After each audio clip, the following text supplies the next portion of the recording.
এখন active ভয়েসে double object থাকলে কিভাবে প্যাসিভ করব? উদাহরণটা দেখি। I gave her a dress. খেয়াল করেন এখানে ডাবল অবজেক্ট, একটা হচ্ছে her আর একটা হচ্ছে a dress। ঠিক আছে, এই ক্ষেত্রে আপনার দ্বিধা লেগে যেতে পারে কোন অবজেক্টটা আপনি নিবেন। সবসময় চেষ্টা করবেন পার্সোনাল অবজেক্টটাকে নেয়ার, কারণ এটা বেশি সুবিধা দেয় ভয়েস চেঞ্জ করতে। তাহলে এখানে পার্সোনাল অবজেক্ট কোনটা? হার।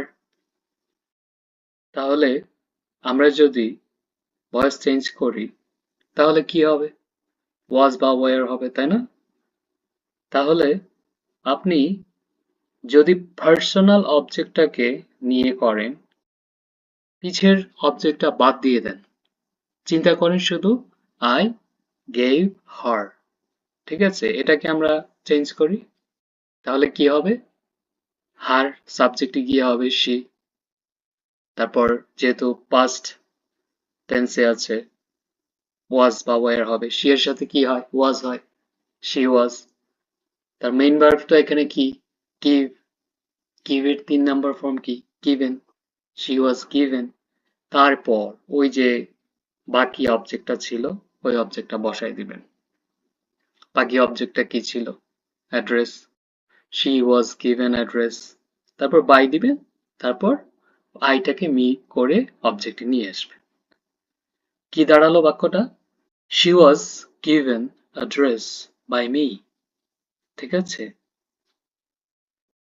আমরা অনেক সময় হই পেয়ে যাই কমপ্লেক্স কম্পাউন্ড যখন একসাথে থাকে। ভয় পাওয়ার কিছু নেই। আপনি দেখেন অ্যাক্টিভ ভয়েসটা, I know that he স্যাং the song. এখানে আপনি দ্যাটটাকে চিন্তা করেন কানেক্টর হিসাবে। দ্যাটের বাম পাশে যেটা আছে এটাকে ভয়েস চেঞ্জ করব আলাদা, তারপর ডান পাশে যেটা আছে সেটাকে ভয়েস চেঞ্জ করব আলাদা। সহজ, কঠিন কিছু না। দ্যাটের মতোই থাকবে। আমাদের কাজ শুধু বাম পাশ আর ডান পাশ নিয়ে। তাহলে বাম পাশে দেখি, আই নো। আই নোর ভয়েস চেঞ্জ কি? কোন টেন্সে আছে এটা? Present tense. তাহলে কি হবে? এম ইজ আর হবে be verb. I know it. ইটটা এখানে সাইলেন্ট আছে, তাহলে ইটটাকে আমরা নিয়ে নিই। ইটের সাথে কি হয়? ইজ হয়। ইট ইজ নো এর 3 নম্বর ফর্ম কি? নোন। তারপর নো থাকলে তো আমাদের বাই দিতে হয় না, টু দিতে হয়। তা এটা আমরা সবাই জানি। It is known to me. হয়ে গেল। তারপর দ্যাট এর জায়গায় দ্যাট বসাই দিলাম। তারপর দ্যাট এর পরে কি আছে? হি স্যাং দ্য সং। পাস্ট টেন্সে আছে, তাহলে পাস্ট টেন্সে হলে আমার বি ভার্ব কি আনতে হবে? ওয়াজ বা ওয়ার। এখানে অবজেক্ট কি? The song. দ্য সং হবে সাবজেক্ট। দ্য সং, যেহেতু দ্য সং নির্দিষ্ট একটা সং, এটা অবশ্যই সিঙ্গুলার, তাহলে তার সাথে কি হবে? ওয়াজ হবে। দ্য সং ওয়াজ। সিং এর 3 নম্বর ফর্ম কি? Sung. The song was sung by him. ভয়ের কোনো কারণ নেই। দেখেন, দ্যাট এর জায়গায় আছে, বাম পাশের ভয়েস চেঞ্জ হয়েছে, ডান পাশের ভয়েস চেঞ্জ হয়েছে। সহজ। বড় দেখে ভয় পেলে হবে না, আপনি নিয়মে আগান।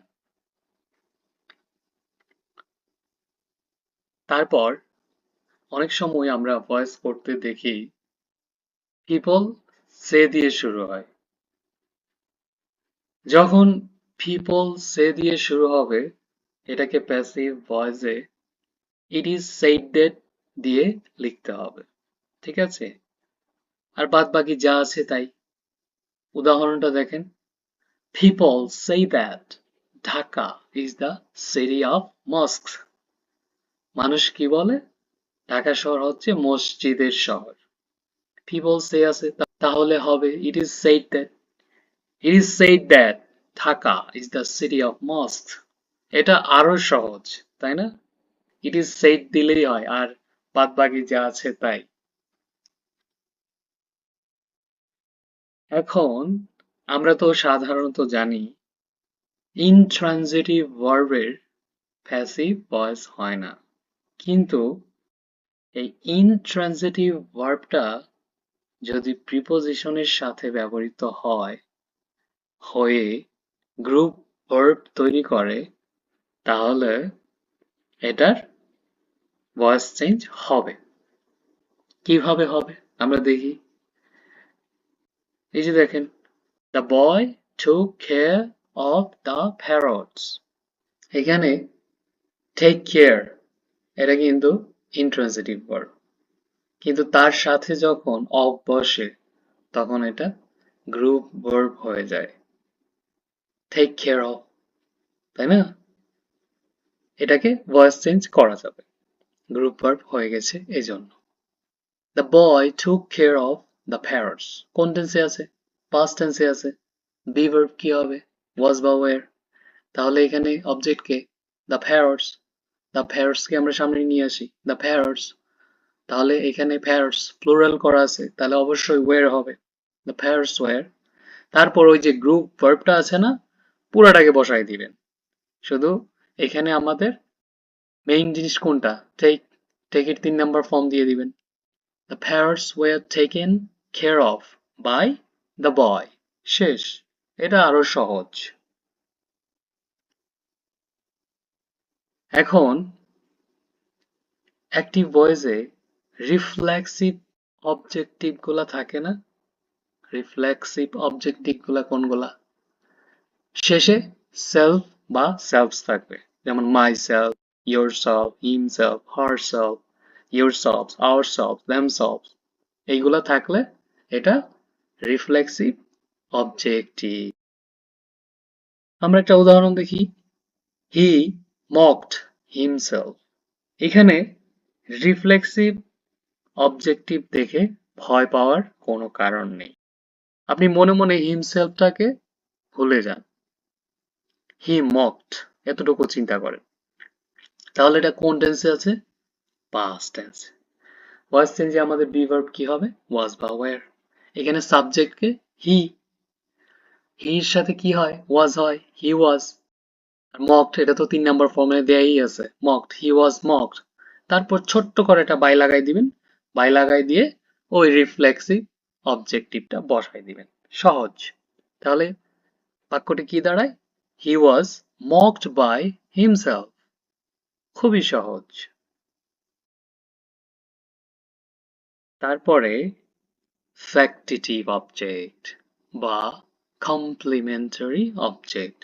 এখন প্রশ্ন করতে পারেন, ফ্যাক্টিটিভ অবজেক্ট কোনটা বা কমপ্লিমেন্টারি অবজেক্ট কোনটা? এরা হচ্ছে